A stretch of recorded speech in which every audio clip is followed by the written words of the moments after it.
सभी को आज हम लोग गुरु नानक जी के दूसरे पद को पढ़ने जा रहे हैं। कल पहले पद को पढ़े थे और समझे थे।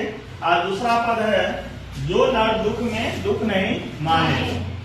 जो नर दुख में दुख नहीं माने, सुख सने अरु भय नहीं जाके कंचन माटी जाने। यानी इसका अर्थ हुआ, जो मनुष्य अपने दुख में दुखी नहीं होता, जो मनुष्य अपने दुख में क्या होता है, दुखी नहीं होता। सुख सने में क्या होता है, प्यार और लगाव। और भय में क्या होता है, चिंता। भय भी जिसको प्रभावित नहीं करता, जो दूसरे के धन को क्या मानता है, माटी मानता है। दूसरे के धन को क्या मानता है, माटी के समान मानता है।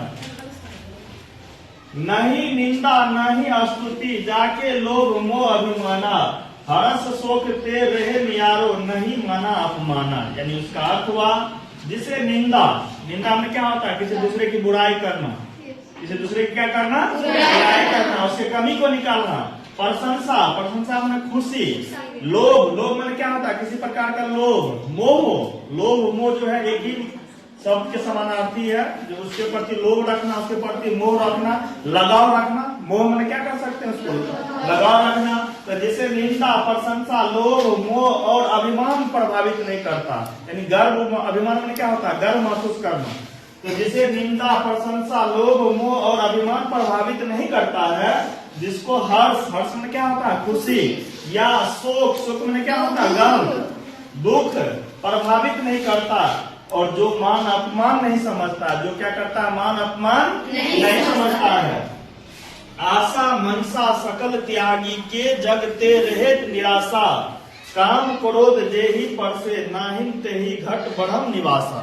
यानी इसका अर्थ हुआ, जो मन से, जो क्या कहता है, मन से आशा में होता है उम्मीद। आशा में क्या होता है, उम्मीद। तृष्णा में तिरस्कार करना, अवहेलना करना। तो जो मन से आशा, तृष्णा आदि सब कुछ त्याग देता है, यानी किसी से उम्मीद भी त्याग देता है, किसी से तिरस्कार भी त्याग देता है, तथा जो सांसारिक माया से, जो ये संसार है, इस सांसारिक माया से मुक्त रहता है, जिसको काम मन क्या होता है यहाँ पे, जैसे शादी विवाह करते हैं तो काम वासना लोगों में आती है, या लड़कियों को लड़कों के प्रति, या लड़कों को लड़कियों के प्रति आता है। तो वही कहता है, जो सांसारिक माया से मुक्त रहता है, जिसको काम, क्रोध में क्या आता है, गुस्सा आदि स्पर्श भी नहीं करता। स्पर्श में होता है छूना, स्पर्श में क्या होता है, छूना। स्पर्श भी नहीं करता। ऐसे व्यक्ति के हृदय में ईश्वर का क्या होता है, निवास होता है। ऐसे व्यक्ति के मन में ईश्वर क्या करते हैं, निवास करते हैं। अगला पद है, गुरु कृपा जेहि नर पे किन्हीं या जुगती पिछानी। नानक लीन भयो गोविंद सो जियो पानी सन पानी। इसका अर्थ हुआ, जिस व्यक्ति पर क्या कहता है, जिस व्यक्ति पर गुरु की कृपा हो जाती है, जिस पर क्या हो जाती है, गुरु की कृपा हो जाती है, वह व्यक्ति इस रहस्य को जान सकता है। और गुरु नानक कहते हैं कि ईश्वर भक्ति में इस प्रकार लीन हो जाओ, जैसे नदी का पानी समुद्र के पानी में मिलकर क्या हो जाता है, एक हो जाता है, यानी एक हो जाता है। क्या तुम लोगों को समझ में आया? अगर इसका पुनः क्या करते हैं, रिविजन कर देते हैं, और क्लास को जो है बार बार देखना है और इसको पढ़ना है, ताकि समझ में अच्छा से आए दोनों पद को। क्या है, जो नर दुख में दुख नहीं माने, सुख सने अरु भय नहीं जाके कंचन माटी जाने।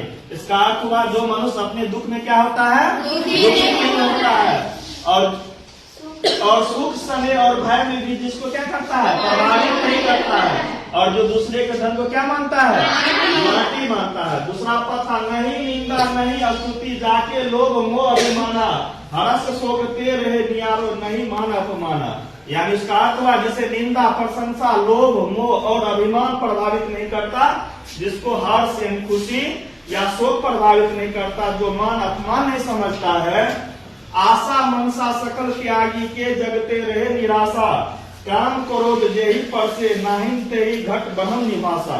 इसका अर्थ हुआ, जो मन से आशा, किसी से उम्मीद करता है, तृष्णा तिरस्कार आदि सब कुछ को त्याग कर देता है, तथा जो सांसारिक माया से मुक्त रहता है, जिसको काम क्रोध आदि स्पर्श भी यानी छूता भी, उसको छू भी नहीं सकता, या स्पर्श भी नहीं करता, ऐसे व्यक्ति के हृदय में क्या होता है, ईश्वर का निवास होता है। और अगला पद था, गुरु कृपा जही नर पे किनी चिनी, यह जुगती पिछानी, नानक लीन भयो गोविंद सो जो पानी संग पानी। इसका अर्थ हुआ जिस व्यक्ति पर गुरु की कृपा हो जाती है, जिसे गुरु का आशीर्वाद मिल जाता है, वह व्यक्ति इस रहस्य को जान सकता है कि गुरु नानक कहते हैं कि ईश्वर भक्ति में इस प्रकार लीन हो जाओ जैसे नदी का पानी समुद्र के पानी में मिलकर क्या हो जाता है, एक हो जाता है। तुमको समझ में आया?